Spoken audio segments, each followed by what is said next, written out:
네, 안녕하세요. 일반학 담당하게 될 조성민입니다.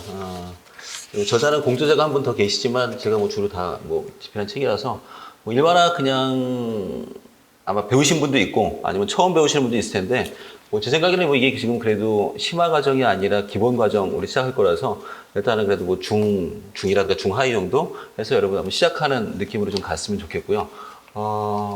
뭐 기본적으로 화학 1이나 화학 2라고 하죠. 뭐 고등부에 해당하는 그런 베이스가 있으면 당연히 유리합니다. 유리할 거고 일반학을 다루신 적도 있으면 뭐 더더욱 유리하겠지만 사실 변리사 코스에 해당하는 문제가 아마 시험 보신 분은 아시겠지만 상당히 좀 상중하가 많이 나뉘는 편이에요. 10문항밖에 안 되지만 10문항 내에서 정말 어렵다 하는 문항이 한 2문항 정도 있고 그리고 뭐 중위권 정도에 해당하는 문항도 있고 정말 하위권 문항도 섞여 있기 때문에 자기가 아마 그래도 어느 정도에 해당하는 어떤 점수를 맞겠다라고 했을 때 기존에 배웠던 과목이 도움은 되겠지만 점수로 직접 연결되지는 않을 수도 있어요. 라고 하니까 뭐 저희가 뭐 기본 과정을 통해서 그래도 뭐 제 생각에는 10문항 중에서 그래도 60점, 6문항이라든가 7문항에 대한 어떤 접근법이 될 수 있는 시간이 되길 바라겠고 이어지는 심화 과정이라든가 뭐 유기화학이라든가 들어가서 당연히 만점을 기대할 수 있는 어떤 수업이 됐으면 좋겠습니다.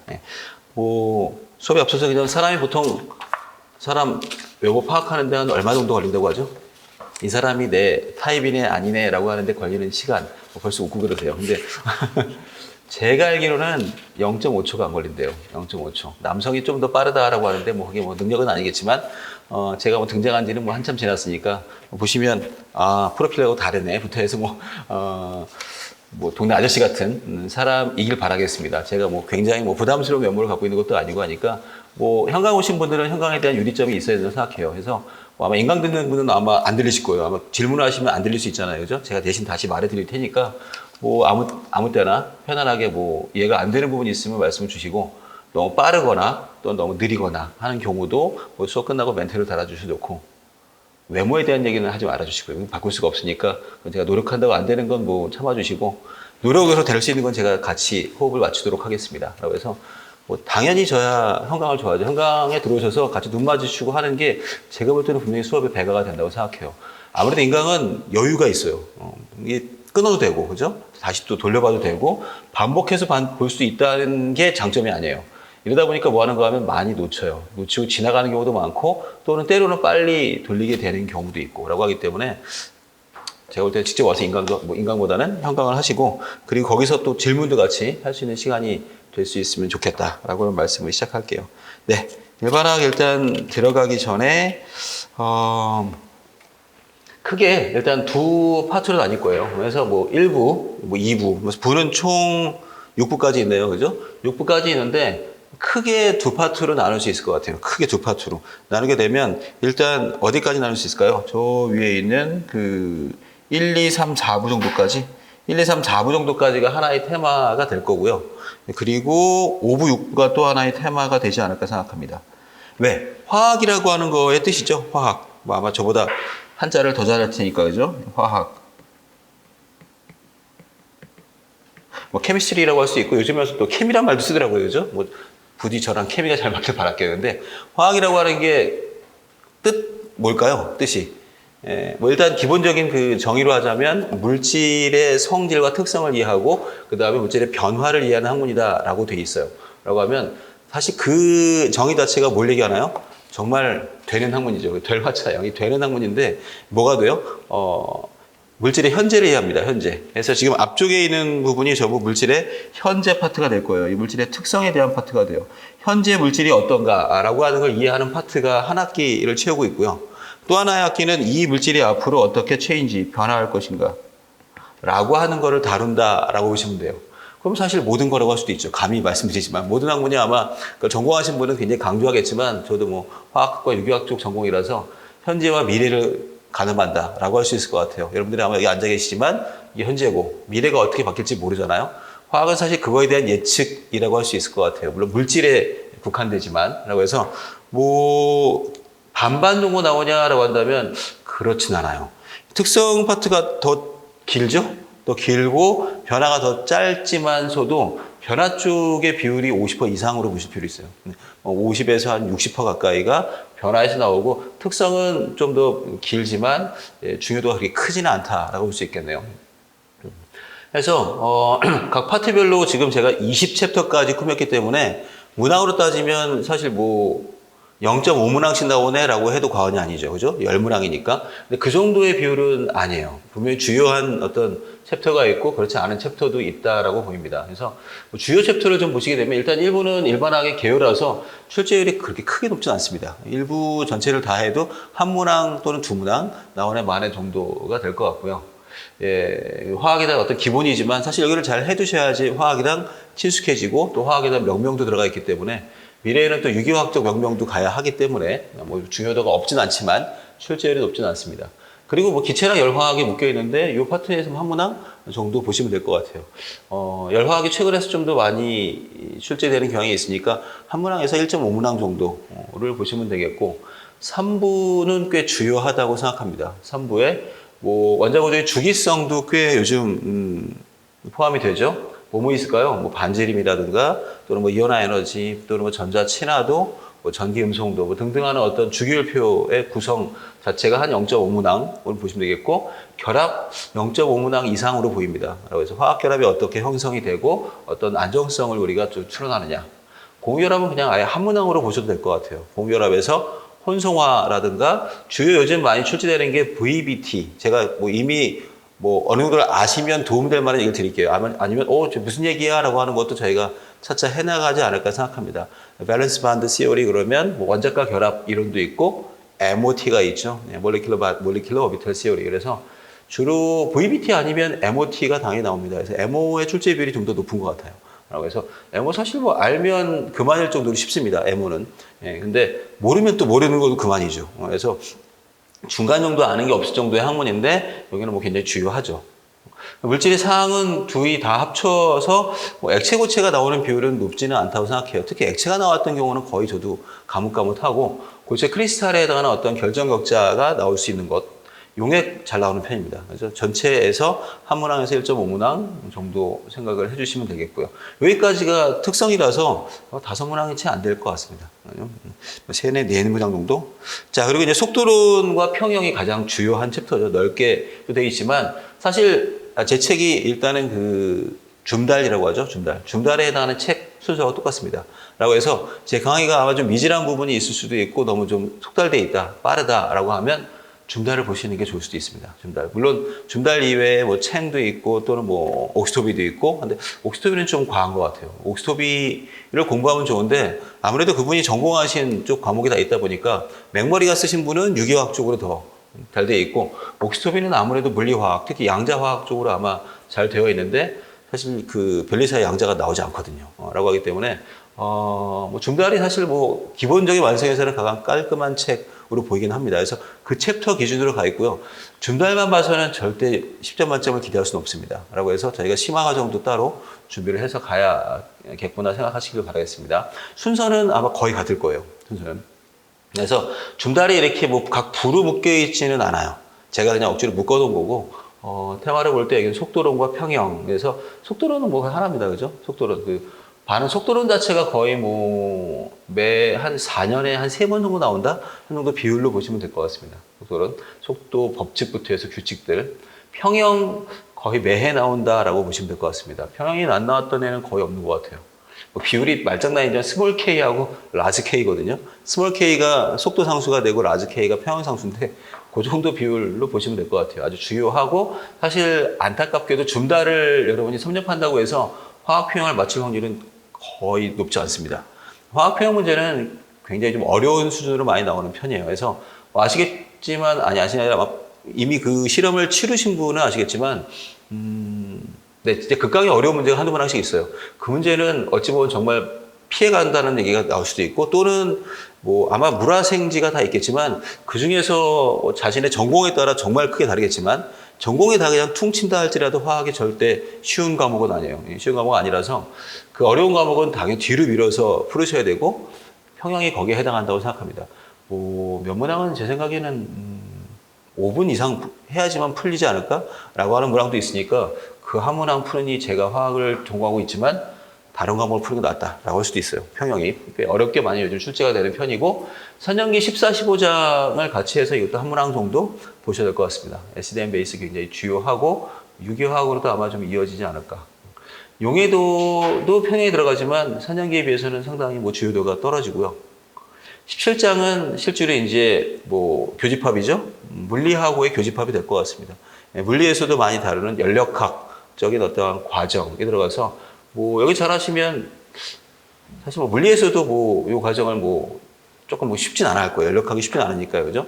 나중에 뭐 연력학과 속도론에 대한 얘기도 많이 하겠지만 네, 약간 완성된 학문에 측하는 면이 있기 때문에 좀 더 그래도 까다로운 면이 있고 그리고 아마 이해도가 쉽지도 않을 수도 있어요. 근데 화학에서는 사실 뭐 이해도에 대한 관념보다는 계산이겠죠. 여기서도 연력학적인 어떤 함수들에서 추이와 계산을 하는 게 중요하다. 전기화학 굉장히 중요했다가 최후에 와서 조금 좀 떨어졌어요. 하지만 산화환원, 전기화학 반응식의 완결 등등 굉장히 또 주요한 여기 다 주요한 챕터들로 묶여 있다라고 할 수 있을 것 같아요. 근데 뭐 그럼 뭐 특성을 건너뛸 수는 없다는 거 아시죠? 물질에 대한 특성을 잘 섭렵하셔야지 변화에 대한 예측도 편할 것이다라고 볼 수 있습니다. 자, 육부에 핵화학이 출제된 경험은 거의 없습니다. 하지만 그래서 저희가 보통 하루에 해당하는 시간 중에서도 뭐 거의 뭐 한두 타임 정도 핵화학이 거의 끝나가게 될 것 같아요. 라고 하겠지만 뭐 그래도 화학에 속하는 분야이기 때문에 이것도 사실 두 과목에 속해 있죠. 물리하고 화학에 속해 있다라고 할 수도 있겠죠. 핵물리학이 있으니까. 자, 네, 전기금속과 배화학은 이것도 굉장히 기출성이 높았다가 최근에 조금 떨어지긴 했지만 네, 상당히 전략적인 챕터라고 할 수 있다고 생각합니다. 뭐 제가 볼 땐 전이화학이라든가 전기화학 그리고 열화학 쪽은 그렇지만 연력학, 산염기, 평형, 속도론 이런 분야는 거의 나오면 풀어야지 할 정도가 돼야 된다고 생각해요. 이건 안 나오길 기대하기 힘든 쪽에 대한 챕터가 되어 있기 때문에 반드시 좀 숙지를 하시길 바라겠고 평형이나 속도론이 좀 어렵게 나오면 그 문제는 나중에 풀어야 된다라고 하는 말씀도 아마 드려야 될 것 같습니다. 알겠죠? 전체적인 테마는 이렇게 저희가 결코 느리지 않아야 될 것 같아요. 이게 지금 2개월 코스거든요. 2개월 내에 일반학을 한번 다 끝낼 수 있어야 하기 때문에 아마 좀 더 좀 빠른 시간을 갖다 요하는 과목이 될 것 같긴 하겠고요. 앞쪽에서 좀 시간을 좀 그래서 좀 갖겠습니다. 좀 빨리 좀 지나가야 될 것 같아서 혹시나 제가 너무 좀 날리듯이 가면 이렇게 표정이나 말로 주세요. 그래서 아직 쓰지도 않았다 이놈아. 그래서 뭐 하나? 뭐 보시면 제가 강의대 패턴도 여러 가지 해봤었는데 필기로만 해봤어요. 2개월 내에 필기로만 할 수는 없습니다. 그래서 사실 제일 좋아요. 사실 필기가. 필기로만 쭉 하시면 한 3, 4개월 정도 코스를 일반화 쭉 따라가시면 기본은 훌륭히 잡힌다고 생각합니다. 같이 펜 대시고 그리고 같이 쭉 쫓아오면 그래도 하면서 그죠? 되게 좋을 텐데 그럴 수 있는 시간적인 여유가 없기 때문에 저희 속도론이죠. 속도가 있기 때문에 농담이었었는데 그래서 이렇게 좀 빨리 지나가야 되기 때문에 책에 최대한 쓰세요. 그래야 할 것 같습니다. 따로 노트를 구비하는 건 저는 뭐 좋긴 한데 저보다 빨리 쓸 수 있을까요? 그거에 대해서는 효율성 문제라서 뭐 숙달에 대한 문제는 좀 힘들겠지만 그냥 교재에 최대한 활용하셔서 일부러 제가 빈 공간도 충분히 드렸을 거예요. 라고 해서 저도 이 책에 그냥 같이 쓸 테니까 같이 최대한 좀 대신 적자 생존은 피하세요. 이것도 농담이죠. 적자 생존은 아니에요. 뭐 무조건 적어 나가야지만 되는 거 아니니까 당연히 필요한 부분에 해당하는 걸 갖다가 꼼꼼하게 쓰시고 질문도 하시고 자기 주도를 할 수 있는 시간이 되시길 바라겠습니다. 네, 저희가 뭐 개요에 대한 얘기를 갖다가 뭐 쭉 다 할 수는 없으니까 화학 그냥 바로 1장 들어가도록 하겠습니다. 화학의 개요. 자, 뭐 과학적 방법. 사실 과학적 방법이라고 하기보다는 이거는 뭐 사실 추론법이죠. 그죠? 추론적인 방법이 두 가지가 있죠. 연역적 추론이 있고 귀납적 추론이 있습니다. 혹시 어떤 추론을 더 선호하시나요? 이렇게 얘기하면 이거는 글쎄 개인 따라 좀 많이 다르겠죠. 라고 해서 저희가 뭐 철학을 하는 게 아니니까 연역 추론은 제가 알기로 그냥 보편 명제에서 그죠? 특수한 상황을 설명할 때 좀 많이 쓰이는 기법이 될 거고 귀납 추론은 거꾸로죠. 어떤 특수한 상황들에 대해서 보편성을 도출할 수 있으면 귀납 추론이다라고 하는데 과학은 책에 따라서는 이걸 뭐 연역 추론으로 많이 얘기도 하지만 제 생각에는 어디 딱 속하지 않은 것 같아요. 과학 추론이 뭐 철학적인 추론이 아니라서 그리고 과학은 당연히 뭐 하는가 하면 물론 이게 연역 추론이라고 한다면 귀납 추론도 있습니다. 라고 해서 가장 큰 차이는 가설이죠. 가설에 대한 설정 관계가 있다면 일반적으로 그래도 연역 추론을 많이 보는 편인 것 같아요. 그래서 하이파세시스는 현재까지 어떤 관찰을 통해서 내세우는 주장이죠. 그죠? 이게 명제 요건을 따져서 참일까 거짓일까를 갖다가 판별할 수 있는 어떤 명제를 제시하는 게 연속 추론의 대표다라고 할 수 있을 것 같아요. 귀납 추론의 대표로 본다면 글쎄요. 요즘에 와서는 오히려 귀납 추론이 더 많지 않은가 생각해요. 너무 많잖아요. 뭐 단적인 예로 예전에 만약에 저희가 이렇게 술자리 같은 데에서 술 먹다가 테마가 그래 그 영화 봤어? 그 배우 누구지? 이러면 옛날에는 난리 났어요. 예전에는 그 안에서 추론하죠. 누구지? 그 배우가 누구였지? 그냥 이렇게 하다 아니야 영화 뭐야? 이렇게 하다가 안 되면 그때는 뭐 했나요? 그때는 막 지인 찬스 썼어요. 나가서 전화도 해보고 막 그랬어요. 휴대폰이 있을 때는 휴대폰으로. 너 그냥 오랜만에 전화해서 그 배우 누군지 알아? 그래 고마워. 이런 적도 있었던 것 같아요. 그래서 옛날에는 정말 누가 하나 아는 게 어려웠던 시절이었지만 요즘은 질문 나오면 다 휴대폰 피죠. 서치할걸요? 요즘은 오히려 서치를 통해서 빠른 서치와 또 하나는 그거에 대한 정확성이 더 중요한 것 같아요. 그죠? 너무 많은 인포메이션이 있으니까 그거에 대해서 그게 참인지 거짓인지 판별할 수 있는 능력이 더 중요하지 않을까라고 할 정도가 된 것 같아요. 그래서 그 추론은 아닙니다. 그죠? 그 추론이 아니라 저는 이제 이 책 전체가 다 요 과학적 방법을 따라간다는 건 모든 사람이 현명하길 바라는 거죠. 가설 설정을 할 정도의 능력이 된다는 거죠. 그게 안 되면 당연히 서치하셔야 돼요. 라고 해서. 자, 관찰을 하는데 관찰은 크게 두 가지가 될 수 있겠습니다. 정성적이 될 수도 있고요. 그죠? 또 하나는 정량적이 될 수도 있습니다. 뭐 두 개 다 이미 한자를 저도 못 쓰지만 성과 량이 있으니까 다 아시겠죠? 성질에 대한 부분인지 또는 측정에 대한 부분인지가 다릅니다. 이 노트는 사각형이고 검은색이 정성적인 거죠. 이렇게. 그래서 어떤 특성적인 관찰할 수도 있고, 이 노트의 질량은 300g이면서 길이는 25cm야 라고 하면 이건 정량적인 측정이다 라고 할 수 있을 것 같아요. 그래서 문제도 똑같아요. 화학 문제도 두 파트예요. 당연히 여러분들은 어디서부터 하길 바라요? 정성적인 문제죠. 정성적인 문제야 그냥 진짜 정성을 다해서 잘 찍을 수 있으면 되는 거지만 정량적인 문제는 시간이 당연히 필요합니다. 라고 해서 계산이 들어가야 되는 문제가 정량적인 문제다라고 할 수 있고 대부분이 정성적인 문제를 좋아한다고 생각했는데 제가 저도 굉장히 많은 학생들 만나본 때 정량적인 문제를 좋아하는 학생도 꽤 있더라고요. 차라리 이게 막 헷갈리는 어떤 그 개념적인 문제보다 딱 떨어지는 걸 좋아한다라고 하는 건 뭐 개인적인 차이인 것 같습니다. 아무튼 이런 식으로 관찰을 하고 관찰에 해당하는 첫 번째 어떤 명제를 도출하죠. 이거로 인해서 뭐일 겁니다. 라고 하는 걸 도출하는 걸 가설이라고 합니다. 그리고 가설 검증을 위한 실험까지 하는 게 과학적 추론이다라고 할 수 있고요. 실험을 통해서 저희가 할 때 일단적으로 변인 통제를 합니다. 변인이라고 하죠. 변인. 혹시 변인에 몇 가지가 있나요? 변화 요인입니다. 변화 요인을 크게 두 가지로 나눌 수 있죠. 보통 독립 변인이 있고요. 잠시만요. 제가 너무 두껍게 됐다. 변인 다시 하겠습니다. 변인이 있는데 변인에는 크게 두 가지로 나눌 수 있어요. 하나는 독립 변인이죠. 또 하나는 종속 변인입니다. 독립과 종속이라고 해서 독립 변인은 실험에 영향을 주는 모든 것들이 독립 변인이라고 할 수 있을 것 같아요. 종속 변인은 그거로 인한 일종의 결과치가 아마 종속 변인이 되고 독립 변인을 다시 두 개로 나누죠. 혹시 뭐랑 뭐로 나뉘죠? 네, 조작 변인과 그리고 또 하나가 통제 변인으로 나뉜다라고 할 수 있을 것 같아요. 이게 뭐 시험에 나올 건 아니지만 이걸 모르고 또 과학을 갈 수도 없죠. 자, 조작 변인은 실험자가 뭐 하는 건가요? 네, 계속적으로 의도적으로 변화시킨 요인이다라고 할 수 있고요. 통제 변인은 실험자가 의도적으로 일정하게 맞추었다라고 할 수 있을 것 같습니다. 라고 하는 것들, 이 두 개 따릅니다. 자, 종속 변인은 그거에 대한 실험의 일종의 결과치라고 볼 수 있습니다. 이러면 사람들이 아마 그 법칙을 이해는 하는데 법칙을 정의해봐 그러면 많이 틀리죠. 그죠? 데피네이션 하게 되면 왜냐면 책처럼 딱 안 나오니까요. 뭐 예를 들어서 뭐 저희가 아마 뒤에서도 할 것 같은데 보일 법칙 정해보세요. 그러면 어떤가요? PV는 K 이렇게 할 수도 있겠죠. 그죠? 하지만 보일 법칙의 정의는 요 세 단계를 다 따라갑니다. 보일 법칙은 누가 되나요? 일단 통제 변인이 나오죠. 뭐 하나요? 누군가가 일정해야 돼요. 이러지 않고 어떤 이 규정이 없으면 압력과 부피에 대한 규정은 무의미해요. 뭐가 되나요? 사실 두 가지가 일정합니다. 네, 얘의 입자수와 온도가 일정할 때, 입자수와 온도가 일정할 통제 변이를 얘기하고 있는 거죠.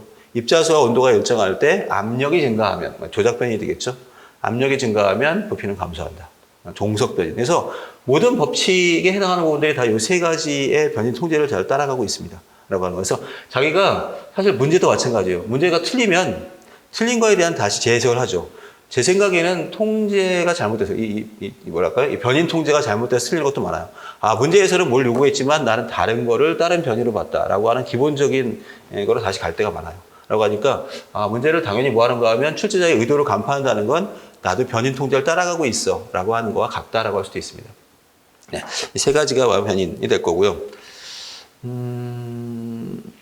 자, 이 변인 통제를 통해서 실험을 하게 되면 저희는 과학적 모형을 제시할 수 있는데요.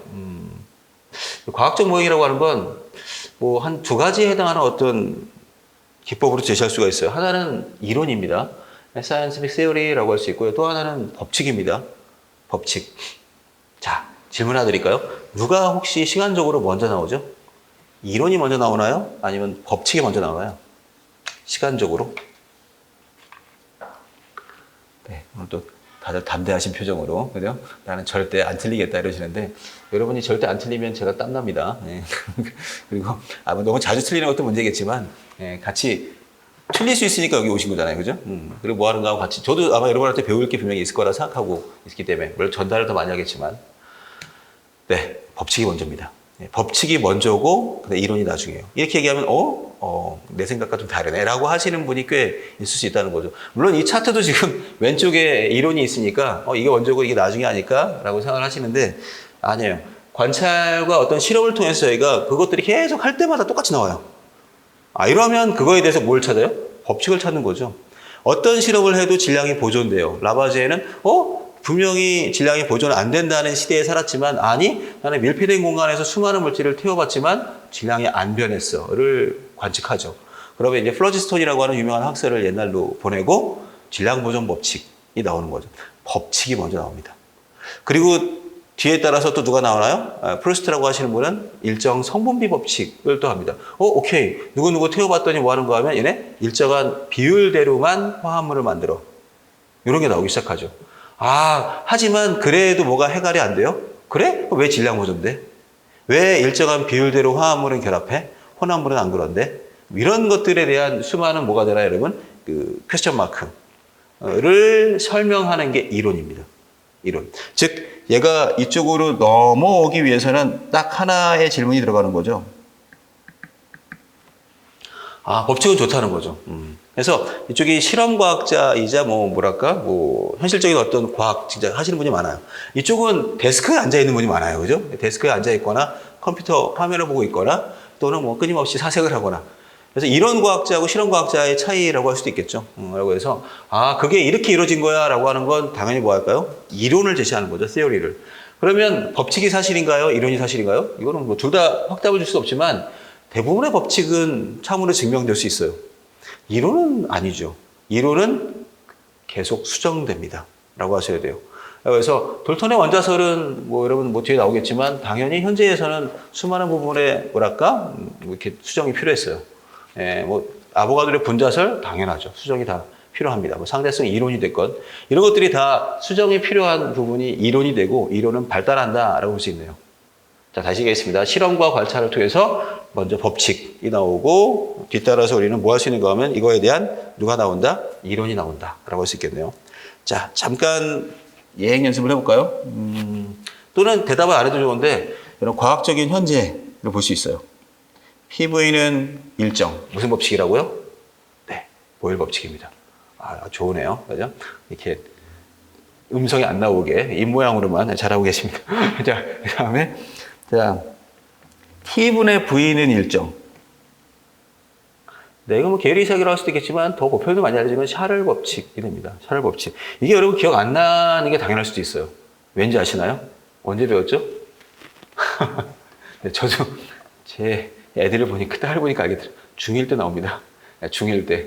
기억이 날 수도 있어요. 또 언제 나오죠? 고3 때 나옵니다. 고3 때. 우리나라 이게 좀 과학에 대한 이 교육이 뭔가 100년 재개되지는 않아요. 이게 체계가 좀 이상해서 한 5년 만에 다시 나오기 때문에 그것도 화학2에 나올 걸요. 아마 화학2인가 거의 나오고 일반하게 나오기 때문에 좀 띄엄띄엄 하죠. 애들이. 그런가 하면 부피에 대한 몰수가 일정합니다. 이거 무슨 법칙이죠? 첫날이니까 제가 마음껏 이상한 썰을 풀겠습니다. 이분은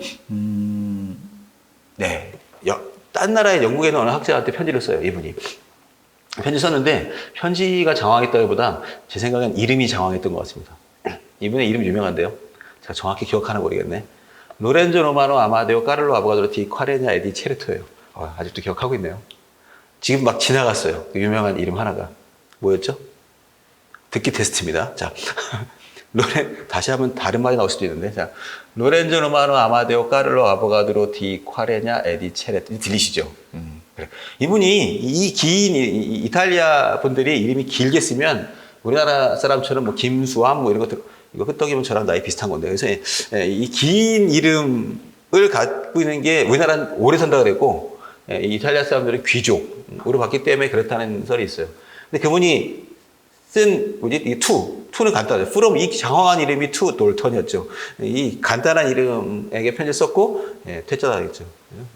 뭐 간략하게 무시됐다라고 알려져 있습니다. 뭐 그거의 뒷배경은 모르겠지만 제 생각을 또 가미하자면 돌턴은 기독교인이었고, 그죠?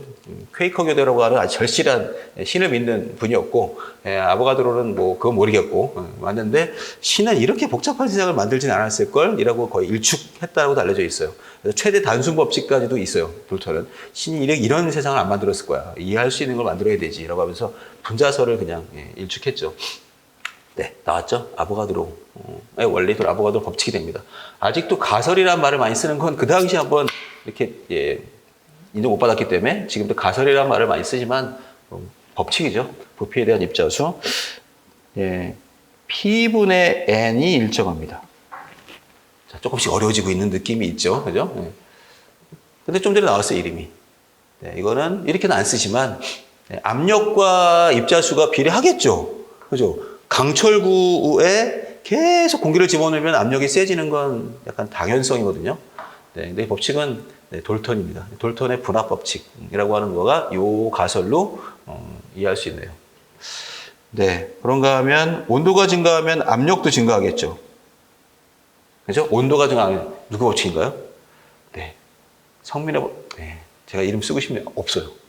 제가 사실 논문을 꽤 저도 찾아봤는데 이 법칙을 제가 발견을 못한 것 같습니다. 그래서 상당히 많은 법칙들이 있는데 이것들이 전부 다 특수성이겠죠. 각각에 대한 특수성이 있는 거죠. 자, 이런 데에서 얘가 나옵니다. 누가 나오죠? 유명한 PV는 NRT가 나옵니다. 오늘 아직 저희가 기체까지 가지도 않았지만 화학에 대한 기본 성질을 알고 계시면 저랑 같이 끄덕끄덕 할 것이며, 지금 현재 끄덕끄덕 하실 수 없으면 더 많이 노력하셔야 돼요, 당연히. 요게 뭐 수업 시간에 할 겁니다. 사실은 하겠지만 유명한 이상기체 법칙이 나오게 되겠습니다. 이건 이제 저 특수성에서 어떻게 보면 보편성이 나왔다라고 할 수도 있죠. 이러면 이거는 귀납 추론입니다. 귀납적인 추론이 될 수 있겠죠. 하지만 여기까지 했을 때 이게 이론인가요? 법칙인가요? 얘기했죠. 보일 법칙, 샤를 법칙, 돌턴의 분압 법칙, 아보가드로 법칙, 이상기체 상태 방정식 법칙. 법칙입니다. 그럼 여기에 하나 반드시 뭔가 더 들어가야 되겠죠? 누가 들어가야 돼요? 네, 얘가 들어가야 됩니다. 그럼 왜 이 법칙이 성립하는가에 대한 설명은 안 한 거죠. 이거를 누가 설명하나요? 자, 뒤에서 다시 하겠습니다. 기체, 분자, 운동론이죠. 기체, 분자, 운동론이라고 하는 theory가, 이론이 설명해 주는 거죠. 이론. 자, 그럼 다시 묻겠습니다. 이론이 맞나요? 법칙이 맞나요? 저기 변인 통제 잘 되어 있는 법칙은 예외가 없습니다. 맞죠? 법칙이 맞습니다. 물론 이상기체 법칙은 수많은 뭐 비리얼이 됐건, 그죠? 아니면 또 뭐 판데르발스가 됐건 또 다른 어떤 현실 생활의 법칙으로 수정은 되겠지만 법칙은 이상기체에서 틀리지 않습니다. 딱 맞는 법칙이 돼요. 하지만 이게 맞나요? 이거는 모르죠. 이거는 이론입니다. 이론이기 때문에 이것들이 이럴 것이다 라고 하는 거를 설명을 해주고, 그랬을 때 저 법칙들이 딱딱 맞는 거죠. 맞기 때문에 우리는 뒤이어서 이론을 제시한다 라고 볼 수 있겠네요. 자, 추론 과정은 아시겠죠? 그죠? 실험을 통하고 법칙이 나오고 이론으로 갈 수 있겠다. 그 이론은 당연히 업데이트 될 수 있겠다라고 볼 수 있습니다. 자, 뭐 정량적인 저희가 뭐 실험을 하게 되면 당연히 뭐 할 수밖에 없어요. 이때는 저희가 뭐랄까 이 충격은 반드시 수하고 누가 있나요? 척도가 있겠죠. 수적인 부분이 있고 단위가 있습니다. 라고 해서 이 키가 몇 미터야 하듯이 뭐 하는가 하면 단위가 반드시 필요할 텐데 그 단위의 가장 국제적인 표준 계가 바로 SI 단위계라고 하죠. 뭐 느끼셨겠지만 저게 영어가 아니죠. 그죠? 여기 지금 인터내셔널 시스템은 영어로 쓴 거고요. IS가 아니죠. 약간 뭐 테러 단체 같잖아요. 그죠? 그래서 SI입니다. SI. 역시 뭐 하는가 하면 영미에서 안 써요. 영국, 미국에서 쓰는 단위 아니라는 거죠. 저 대륙권. 얘네들 대륙권이라고 하는 건 우리나라 아시아 대륙이 아니라 유럽을 얘기하죠. 유럽 대륙에서 쓰는 게 국제 표준이라고 할 수 있고, 제가 알기로는 프랑스 쪽이었을 거예요, 아마. 그죠? 프랑스가 뭐 하는가 하면 이거를 이제 끌고 나갔죠. 영국, 미국은 아직도 안 쓰고 있죠. 그래서 이걸 사는 단위가 아닌 현재 대부분의 선진국, 우리나라가 여기에 포함되는 건가? 자, 그래서 사용하는 표준 단위가 되겠습니다. 자, SI에 앞서서 하나 질문 드릴까요? 우리나라는 국제적인 이런 어떤 뭐랄까? 변화에 빠른가요? 느린가요? 단위만 말을 드리면. 단위만 말하면 우리나라는 어마어마하게 빠릅니다. 제 생각은, 물론 제 생각만 말하라고 왔어요. 그래서, 왜죠? 우리나라 아마 1894년, 진짜 뭐 이렇게 많이, 연도를 많이 외우고 있지는 않지만, 1894년에 갑오개혁이라고 합니다. 저희 때는 갑오경장이었는데, 갑오개혁 때 상투 자르기 시작하면서 뭐 할까요? 도량형 개편이 일어났어요. 어마어마한 거죠. 이 짧은 시간에 생각해보세요. 친구들한테 너 몇 근이야? 이게 안 한다고요. 그죠? 너 몇 척이야? 이 말도 안 되는 말을 다 안 쓰는 거죠. 심지어는 제가 어릴 때만 해도 고기 2근 주세요 많이 했었는데, 근도 안 쓰고 있죠. 그죠? 그래서, 와, 이게 다 뭐 하나, 여러분? 다 이제 킬로그램, 그램, 이런 단위로 바뀌는 건 누구시게 빠릅니다. 우리나라마다 빠른 나라 없다고 생각해요, 진짜. 그래서 지금 현재는 아예 그런 단위를 아예 뭐랄까? 모르죠, 애들이. 집가에 몇 리야? 이렇게 하면 진짜 조선시대 뿐인가? 라고 할 정도로 어마어마한 기억이라고 생각해요. 그게 그만큼 이거 오늘 다 제 생각이지만 정치하기 편한 나라가 아닌가. 되게 불편할 수도 있겠지만, 뭔 잘 따라가요? 정부 위에서 내려오는 거에 대해서 굉장히 잘 따라가는 나라라고 할 수 있는 거죠. 그죠? 예. 물론 거부도 심했죠. 상투 안 자른 것도 많았고 막 했지만, 아무튼 도량 개편에 대한 거는 어마어마하게 빨리 지나갔다라고 할 수 있을 것 같아요. 영미? 절대 안 되잖아요. 그죠? 미국 가가지고 여름날 물어봐요. 오늘 몇 도야? 걔네 그런 얘기 쓰죠? About 100 이럴 거예요. 그죠? 우리는 이제, 미쳤나 얘가? 라면을 끓이네? 이렇게 하죠. 100도? 하지만 걔네들은 당연히 화씨잖아요. 그죠? 화씨를 쓰는 게 더 과학적이고 걔네들은 더 맞다라고 느끼거든요. 왜? 오래됐으니까. 그죠? 섭씨의 0도랑 100도가 왜 인간의 생활과 전혀 관계없는데 그걸 쓰냐. 인간의 생활과 관계 있는 걸 써야 되지. 체온이 약 100도거든요. 이런 화씨로. 이게 더 인간적인 거로 만든 거고, 여름철, 겨울철에 만든 거지. 물을 가지고 한 거는 전혀 그렇지 않다라고 하는 게 화씨였으니까 섭씨와 화씨의 차이를 느끼고, 킬로그램도 안 쓰니까요. 그죠? 오죽했으면 제가 알기로는 옛날 나사에서 우주선 론칭하다 실패한 게 도량형 때문이다라고 하는 얘기도 있었어요. 그죠? 왜? 나사에서조차 뭘 쓰는 거예요? 마일 퍼 아워를 썼던 거죠. 마일 퍼 아워. 킬로미터 퍼 아워를 쓰든가 미터 퍼 세컨을 써야 되는데 그렇지 않았기 때문에 그 수치 하나로 어마어마한 실패가 되는 경우도 있었으니까 지금은 제가 알기로는 영미권에서도 이걸 쓰자라고 많이 좀 계획적으로 하고 있는데 글쎄요. 일반인이 쓰기에는 좀 시간이 많이 걸리지 않을까. 그에 비해서 우리나라는 너무지게 빠릅니다. 자, 이 중에서 이것도 그러네요. 몇 개를 알고 계시죠? 자, 이거 뭐 질량의 단위가 되겠습니다. 그죠? 질량.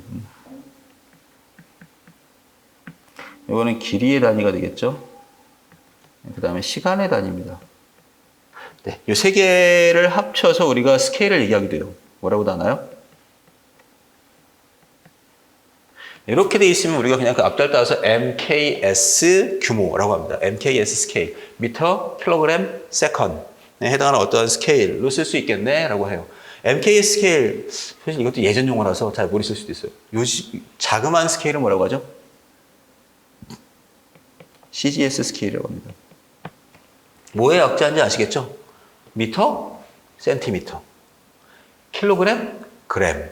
세컨 그대로입니다. 초라고 해서 이거보다 더 귀여운 세계로 가면 CGS 스케일을 쓸 수도 있고요. 둘 다 SI 규모로 SI 단위로 쓰이는 겁니다.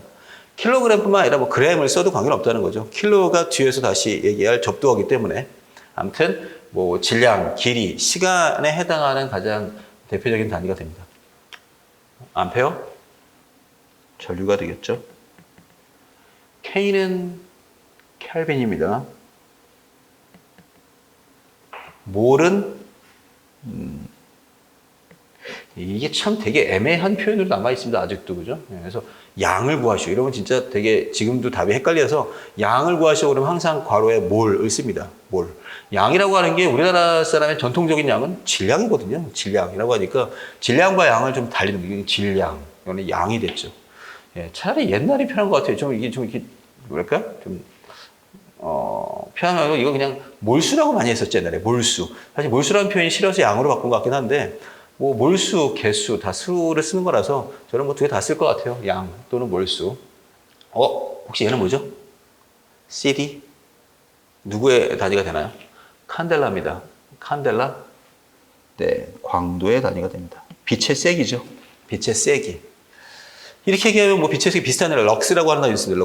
럭스라는 단위도 있고, 그죠? 양도 뭐 개수도 있고, 여기에 있겠죠, 그죠? 온도도 도시도 있고, 등등.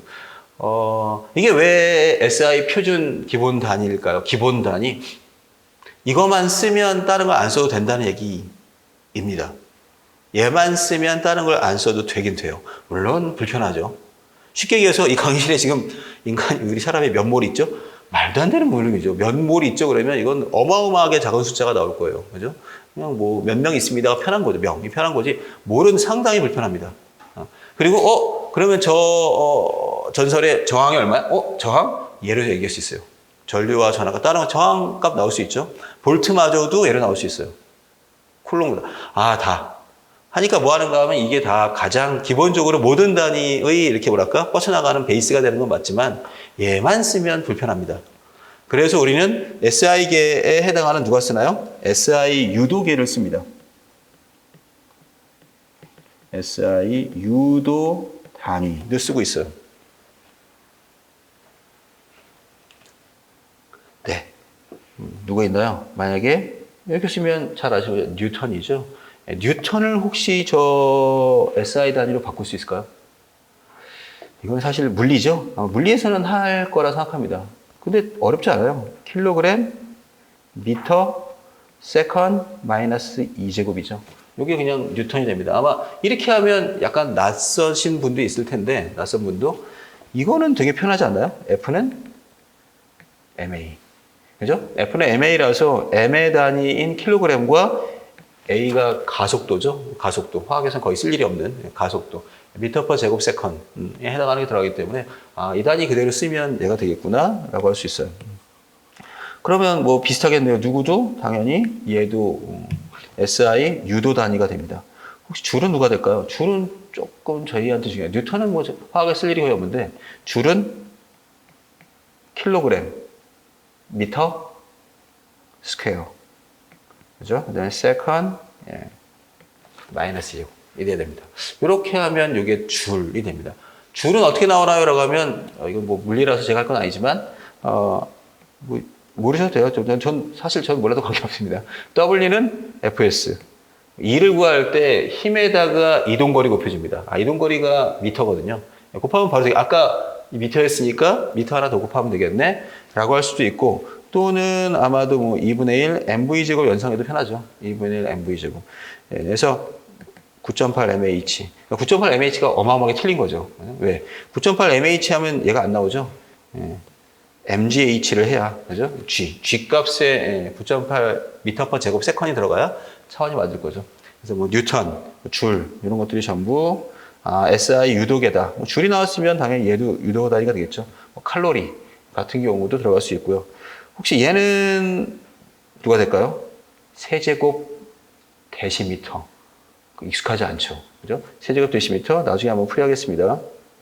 리터죠. 리터. 리터라고 하는 것도 뭐 하는가 하면 SI다 유도계에서 쓸 수 있는 부피 단위다 라고 할 수 있습니다. 그래서 화학에서는 적외는 단위를 직접 쓰는 것, 몰 이런 거 쓰겠지만 우리 세제곱미터를 거의 쓰지 않거든요.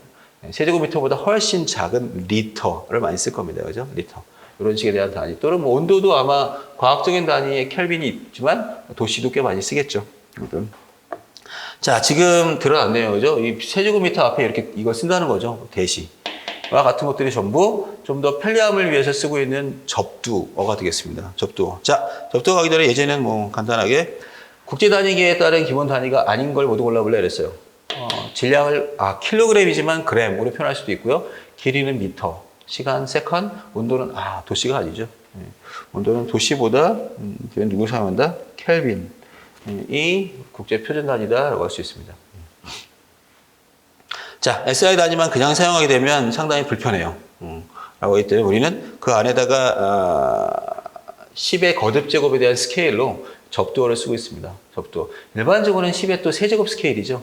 물론 우리나라야 10의 4제곱이 훨씬 편하다고 알려져 있죠. 그죠? 만, 억, 조, 경, 해 이렇게 하는데 뭐 영미 스케일이죠. 영국, 미국 스케일이 10의 세제곱 스케일이라서 3승 단위로 올라갑니다. 자, 뭐 가운데 가면 1이니까 올라가면 뭐 유명한 몇몇이 나오네요. 그죠?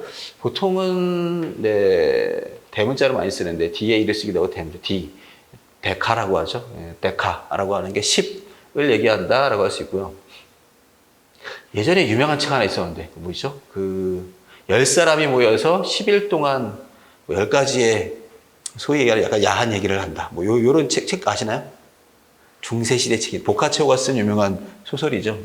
저도 거기서 야라는 말 하나 듣고서 읽을만한가? 하고 몇 번째 읽어본 드시는데 중세시대에 야하다는 말은 절대 야한 게 아니죠. 말도 안 될 정도로 어떤 경건한 생활이지만 그 당시 사람들이 봤던 데카메론이라는 책이 있어요. 데카가 10을 얘기하는 거죠. 10, 10명의 10가지 얘기니까.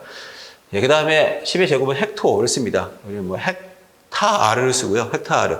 화학에서 헥토 쓸 때가 딱 한 번 있어요. 언제 쓰이죠? 헥토 오케이, 파스칼입니다. 아마 헥토 파스칼 할 때 아마 쓰일 거예요.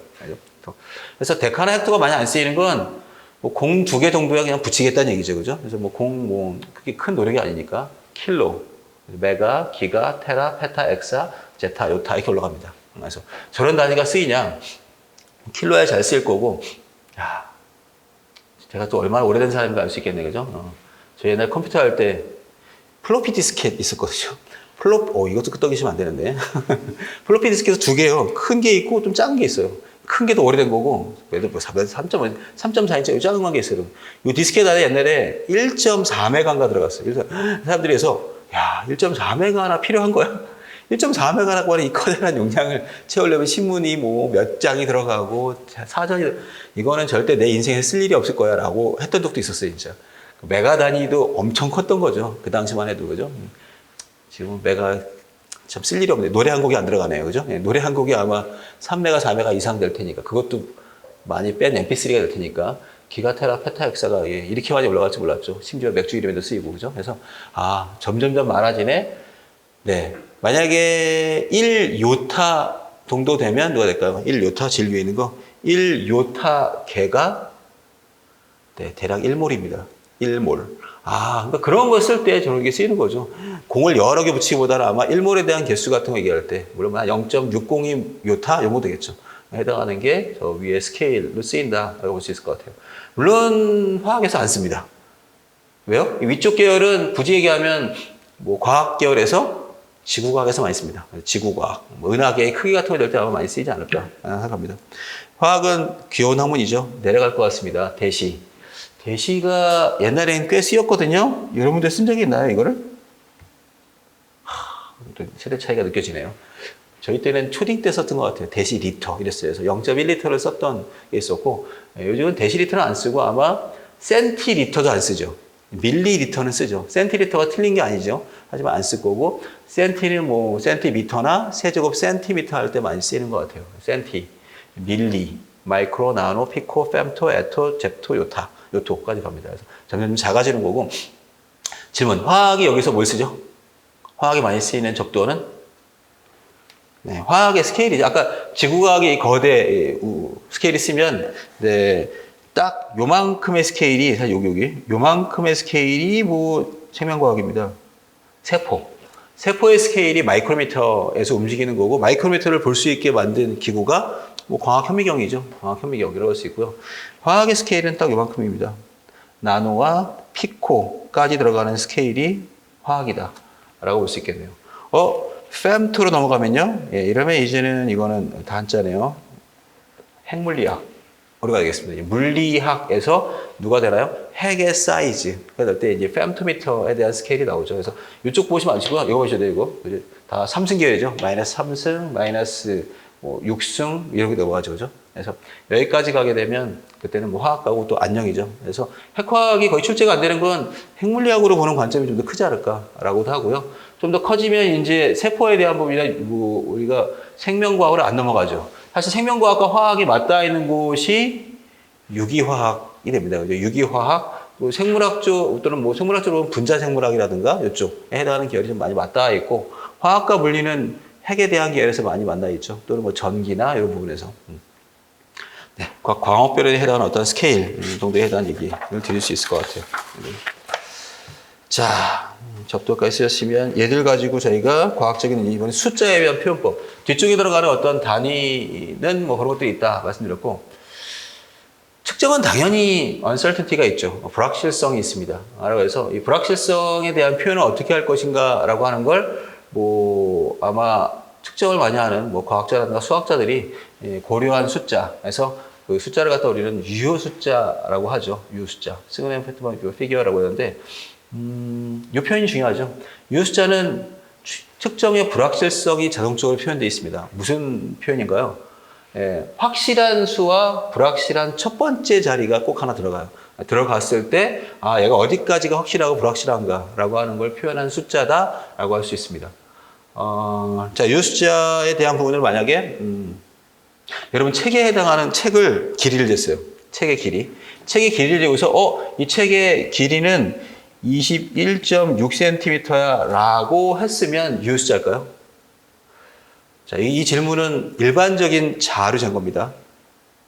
30cm 보편적인 자로 쟀으면 저거는 유효 숫자가 아니에요. 왜죠? 30cm 자가 신기하게도 센티미터 자지만 단위는 밀리미터가 되어 있습니다. 최소 눈금이 밀리미터인 거죠. 30cm 자의 최소 눈금이 밀리미터로 되어 있기 때문에 측정은 어디까지 해야 하나요? 밀리미터의 10분의 1까지 해야 합니다. 밀리미터의 10분의 1까지. 즉 이렇게 표현하면 안 되고 하려면 21.63cm야. 이런 식으로까지 표현하면 그 자로 표현한 이 숫자가 맞습니다. 이해되실까요? 자, 스케일이 여기가 센티미터, 밀리미터, 10분의 1 밀리미터죠. 그러면 이 사람은 당연한 얘기죠. 6까지의 확신이 있는 거예요. 21.6까지는 뭐 보편적인 눈이라면 확신이 있게 본 거죠. 이 사람은 알 수 없다는 거죠. 여기까지 표현한 숫자가 이 숫자입니다. 라고 할 수 있어야 돼요. 측정의 불확실성은 어디 스케일에서 생기나요? 네, 맞아요. 100분의 1cm 스케일에서. 그죠? 또는 10분의 1mm 스케일의 숫자가 불확실합니다. 라고 하는 걸 내포하고 있는 숫자가 유효 숫자다. 라고 할 수 있습니다. 측정할 때. 그래서, 이럴 때 유효 숫자는 몇 자리입니까? 4자리입니다. 4자리의 유효 숫자에는 확실한 3자리와 불확실한 1자리가 있는 거죠. 이해되셨겠죠? 집에서 체중 잴 때도 똑같아요. 디지털 저울로 재면 이건 상관없어요. 디지털에 숫자가 나오니까.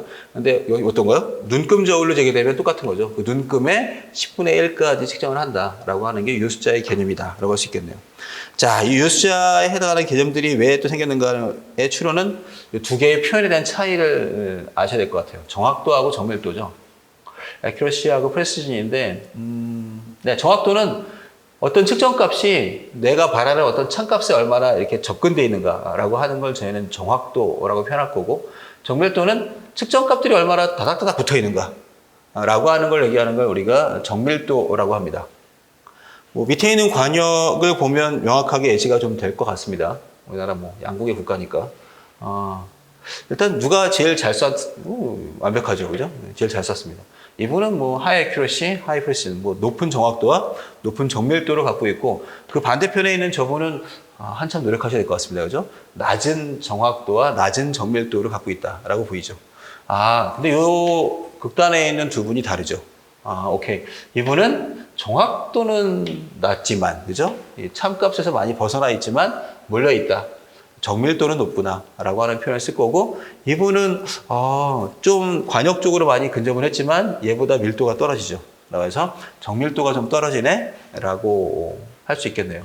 실험이야 당연히 이게 목표죠. 이쪽으로 오는 게 목표이다 라고 할 수 있어요. 저쪽 끝에 있는 분은, 뭐부터 연습해야 될까요? 저분은. 정밀도인가요? 정확도인가요? 사실 둘 다 연습을 해야 되는 게 맞다라고 할 수 있는데, 굳이 화살을 쏘면 요 두 분은 다르죠. 요 두 분은 누가 더 양궁을 잘하는 분이죠? 누가 더 실험을 했을 때 실험적인 테크닉이 좋은 분이다라고 할 수 있을까요? 이분이라고 생각이 되죠. 이분은 뭐가 문제가 되죠? 이분은 제가 볼 때는 실험기구에 문제가 있거나 보편적인 어떤 뭐랄까 측정에 대해서 벗어나 있는 게 있는 거죠. 둘 다 오차가 있습니다. 이 두 개의 오차에 대해서 우리는 각각 다른 오차에 대한 얘기를 해요. 이쪽의 오차 우리는 개통 오차라고 합니다. 뭐 말 속에 약간 표현이 되어 있죠. 개통 오차, 한쪽으로 치우쳤다는 얘기죠. 이 오차를 우리는 우연 오차라고 합니다. 우연 오차. 그래서 그러면 개통 오차가 있는 분이 이쪽으로 오기 위해서는 뭘 하면 될까요? 라고 하는 건 제 생각에는 0점 조정을 하셔야 돼요. 또는 뭐 보는 관점을 바꿔야 될 수도 있어요. 오늘 딴 얘기가 많이 나오네요. 제가 이런 얘기도 나오네요. 생각도 안 해요, 저도. 제가 최전방에서 근무를 했어요. 근무가 아니라 군생활을 했었는데, 남자 군대 얘기 절대 하지 말라고 했었는데, 그죠? 남자가 하면 안 되는 얘기가 군대 얘기하고 축구 얘기라며요. 요즘은 좀 여성이 달라졌지만, 제일 싫은 얘기가 군대에서 축구하는 얘기고, 근데, 아무튼, 제가 최전방 근무할 때, 생각해보니까 이 얘기가 짧지가 않은데요. 짧게 추격하겠습니다. 선생님, 사냥을 봤어요. 사냥. 아시나요? 혹시 사냥이라고? 산양이 있어요. 양. 그래서 그냥 양이 아니라 산에 사는 양이에요. 뿔 달린 양인데, 크기가 이렇게 뭐 좀 큰 개만한 정도가 돼 있어요. 양. 개 이렇게 있어요. 최전방에 DMZ에 있었기 때문에 그런 동물이 사는 거죠. 너무 놀랬죠, 처음에. 귀엽다 했는데, 언젠가 보니까 이게 철책, 사실 전방은 삼중철책이죠. 삼중철책이 안쪽으로 들어와 있는 거예요. 어떻게 들어왔는지 모르겠지만. 와, 근데 정말 하면, 너무 오래된 얘기니까 전 잡혀갈 일이 없어서 얘기하는 건데, 하면 안 되는 짓을 했어요. 뭔가요? 그게 사냥으로 보이는 게 아니라 사냥감으로 보이는 거예요. 네. 제가 군생활 할 때만 해도 단백질이 풍부하지 않았기 때문에 옆에 있는 또 다른 애한테 얘기한 거죠. 야, 쏴. 최전방은 탄약이 들어갑니다. 탄알. 치료해요, 사실은. 치료하고 뭐 하는가 하면 진짜 안 된 짓인데. 쏴서 잡으라는 얘기죠, 걔를. 근데 그 얘기까지 했어요. 야, 쟤 몸통 쏘지 말고 머리 쏴. 왜? 아마 총 쏘신 분은 알 거예요. 몸통 관역하면 먹을 게 많이 사라집니다. 많이 이렇게, 뭐랄까, 날아가죠. 이렇게 팔 같은 거 많이 떨어지기도 하니까. 그래서 머리를 쏴서 깔끔하게 일격에 끝내라. 근데 얘가 총이 없다는 거예요. 근무지에 총 없이 들어오는 게 전방 실태였어요. 내 총을 주고 쫄딱하게 시켜서 가져가서 K1인데 총 한 발 쏘라고. 와, 이거 다 보고 있는데 쐈어요. 얘가 귀를 쫑긋쫑긋하게 가는 거야. 안 맞은 거죠. 이거 얘기하다가 나 저도 생각한 거야. 오차가 있는 거죠, 이 사람이. 무슨 오차인가요, 이게? 참고로 4단 저격수였어요. 굉장히 잘 쏘는 애요. 그러니까 저도 꽤 쏜다고 생각했지만 더 잘 쏘는 애가 있으니까 네가 쏴라고 준 거거든요. 네, 이거죠. 아마 총 좀 아시는 분은 아시겠지만, 여러 가지 총이 있는데 K1이 제일 안 맞아요. K1 총이라는 게 막 개머리판 피고 딱 되는데 견착점이 안 맞으면 이게 아무리 잘 겨냥해도 딴 쪽으로 나가는 거죠. 그러니까 전혀 딴 데 가가지고 한 거예요. 얘는 총을 잘 쏘긴 하지만 전혀 여기 있는 머리하고는 상관이 없는 데로 가서 날렸던 기억이 나요. 그래서 아마 이런 애는 뭐만 하면 되겠죠? 총을 0점 조정만 하면 돼요. 일로 올 거예요. 그죠? 얘는 아니죠. 이분은 뭐죠? 이분은 좀 덜덜거리는 것 같습니다. 그죠? 분명히 총을 쏠 때 해당하는 어떤 실험적인 테크닉을 더, 바꾸셔야 돼요. 그래서 이분은 주로 뭐 해야 되는가 하면 아마도 개통오차에 대한 부분을 좀 바꿔야겠죠? 라고 하는 거니까, 얘는 실험 자체에 대한 정밀성이 좀 더 요구됩니다. 실험의 어떤 정밀성. 똑같은 얘기겠지만, 그죠? 을 늘려줘야지만 일로 오지 않을까라고 하는 거를 좀 바뀌지 않을까라고 해요. 두 분 중에 실험을 잘하는 건 이분이죠, 사실. 그죠? 이분이 나중에 아마 일로 올 수도 있으니까. 그 얘기가 그냥 끝나지가 않네요. 그리고 전 잤죠. 다음날이 아니라 저는 하사했기 때문에 이렇게 근무하고 있는데 누가 막 깨우는 거예요. 분이 한번 깨라고. 왜? 했더니 막 왁객짓거리 하는 거죠. 왜? 그랬더니 잡았대요. 그 양을. 그래서 총 분명히 전날 쏴가지고 뭐 했는가 하면 못 잡았고, 총 하면 또 채워야 되거든요. 또 이렇게 또 채워서 이제 다 해놔야 되는 건데, 뭐 그런 것까지 했는데, 관계없이 잡았다는 거예요. 그래? 취사장에 갔더니 정말 잔이네요. 피바다야. 취사장이 이미 한 거죠. 한 놈은 뭐 했는가 하면 나한테 펜던트를 막 자랑해요. 뭔데 했더니 이렇게 뿔이 있어요. 이게 뿔. 양의 머리에 있는 뿔을 벌써 펜던트로 만들어가지고 이 미개인들이 벌써 달고 있는 거예요. 와, 완전 이게 미개 사회야. 막 이러고 있는데 어떻게 잡았냐 물어봤더니 또 들어왔대요. 양이. 들어왔는데 이번에는 밤이었고 총을 쏘면 안 될 것 같으니까 한 분대가 다 가서 7명이 덮쳐서 몽둥이를 잡았대요. 아주 미개한 놈들이 진짜 때려가지고 머리 맞아서 이렇게 뼈가 부러진 거 그걸 가지고 와 아파가 아니라 달려들어가지고 펜던트를 만든 거죠. 막 이런 놈들이니까 와 그걸 요리를 해가지고 먹겠다고 일념하에 막 요리 했는데 요리하면서 먹는데 진짜 먹다가 딱 멈췄어요. 이것도 사실 와 먹는데 뉴스에 그게 나와요. 사냥을 잡아서 박제를 만들다가 잡힌 일당이 나오더라고요. 와 사냥이 저희도 그때 처음 알았죠. 몰라죠. 천연기념물인데요. 천연기념물인 것도 모르고 잡아서 먹을 생각을 하는 미개인들이라서 잡았는데 뉴스 얘기 나올 거 보고 다 놀래가지고 그것 때문에 와 못 먹었고 또 하나는 네, 절대 먹지 못해요. 냄새가 아주 나가지고 전혀 먹을 수 없더라고요. 싹 다 버렸던 기억이 나는데 아무튼 이 인간으로 매력하지면 안 되는데 그죠? 제 범죄를 보내는 거죠.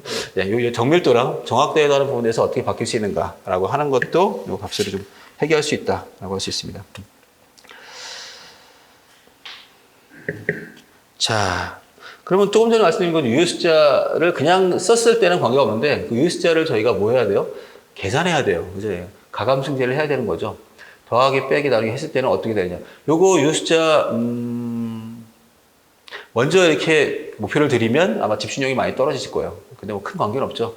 요게 일반 편입이라든가 또는 옛날에 해당하는 주관식이 좀 포함되는 문제에서 상당히 중요합니다. 별예산은 사실 주관식 문제가 없어요. 그러니까 중요도가 상당히 떨어진다는 말씀 드릴게요. 그래서 제가 이거 끝나고 나면 많은 분들이 질문을 해요. 이 계산이 맞나요? 뭐 그렇게 크게 중요하지 않습니다. 하기는 해야 될 분야가 맞고 뭐 책들이 다 포함되어 있으니까 하긴 하는데 이 계산에 그렇게 크게 특이하게 가실 필요는 없어요. 옛날 편입 때는 물어왔던 학교들도 좀 있긴 했었는데 변리사 관계에서는 이게 중요도가 높지는 않습니다. 그래도 그냥 어떠한 규칙이 있는가 말씀드릴게요. 자, 0이 아닌 정수는 일단 유효숫자에 다 포함합니다. 당연한 얘기가 되겠죠. 그래서 뭐 1, 2, 3, 4, 5, 6, 7, 8, 9 다 유효숫자입니다. 0이 아니니까. 0은 근데 규칙이 다시 나뉘어요. 0. 0이 아닌 숫자 앞에 오는 0은 유효숫자가 아닙니다. 무슨 말이죠? 0이 아닌 숫자 앞에 오는 0 간단하죠. 이겁니다. 0.0026 이건 유효숫자가 아닙니다. 여기서 0 3개는 얘의 자릿수를 알려주기 위할 뿐이지 측정에 대한 불확실성이나 확실성을 준 숫자가 아니에요. 유효숫자는 당연히 몇 자리가 되나요? 2자리 밖에 없습니다. 아시겠죠? 0. 두 번째, 숫자 중간에는 0 당연히 유효 숫자입니다. 6, 0, 2, 3, 4자리죠. 이 0은 당연히 유효 숫자에 포함이 된다라고 할 수 있어요. 오른쪽에 있는 0. 이거는 규정이 하나 더 있네요. 소수점을 봐야 돼요. 와, 눈이 좋아야 됩니다. 소수점이 있나 없나까지 보시고 뭐 하는가 하면 소수점이 있으면 유효 숫자예요. 소수점이 없으면 유효 숫자. 아마 유효숫자에 대해서 아마 별로 생각 없었던 분들은 이 규정이 있는지도 몰랐을 거예요. 그죠? 그래서. 자, 만약에 600. 유효숫자가 하나입니다. 600이면 여기 있는 0이랑 0은 아예 관심이 없어요. 왜죠? 600은 참고로 저 6도 긴가민가 하는 거예요. 6.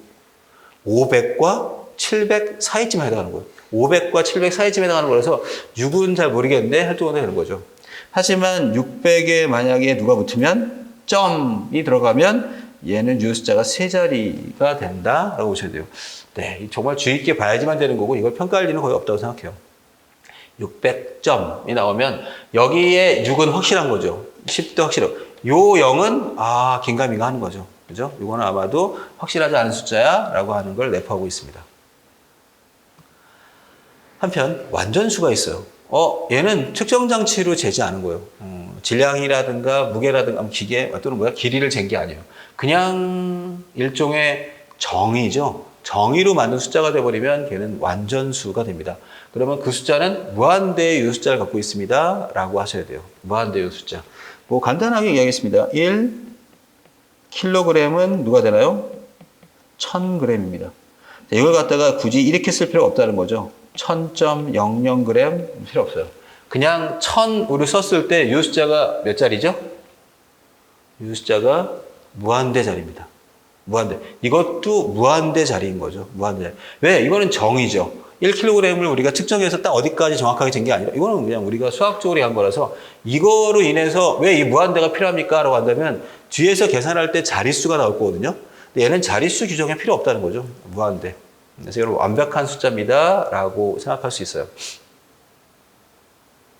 네, 그리고 이 숫자를 잘 포함한 법을 저희가 이미 쓰고 있어요. 지수표기법으로 나타내서 쓰고 있다라고 할 수 있는 거죠. 그죠?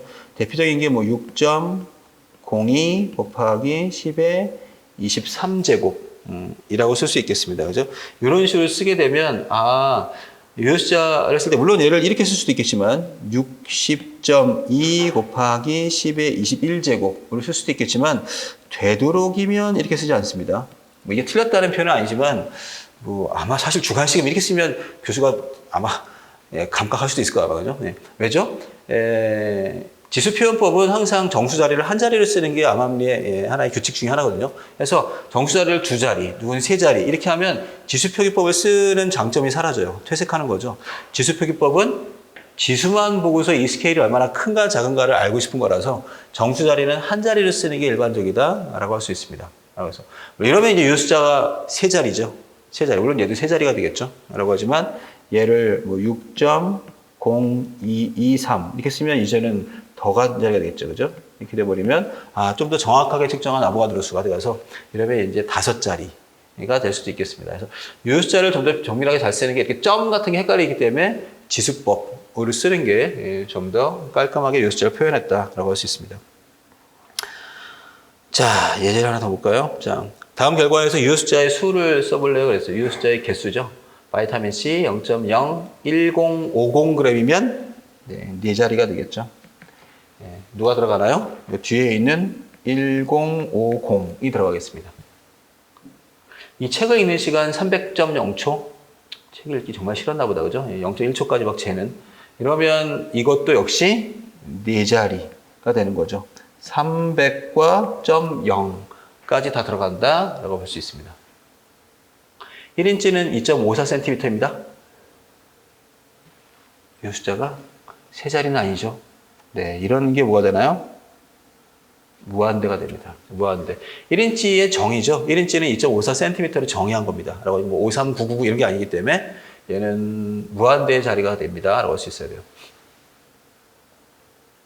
태양까지의 거리는 1억 5천만 킬로미터야. 이건 당연히 두 자리죠. 네, 아마도 1억까지는 확실한데 5천만은 신뢰도가 없는 거죠. 5천만은 4천만하고 6천만 사이쯤 되겠지? 라고 하는 걸로 표현했다라고 보입니다. 3번. 다음 중 이 숫자의 개수가 다른 것은 어느 것인가? 라고 했어요. 1, 2, 3은 세 자리, 1.223은 네 자리, 얘도 다 네 자리네요. 그죠? 2, 3, 4번이 전부 네 자리이기 때문에 얘는 1번만 몇 자리다? 세 자리다. 라고 할 수 있습니다. 전부 네 자리로 표현되어 있습니다. 라고 할 수 있을 것 같습니다.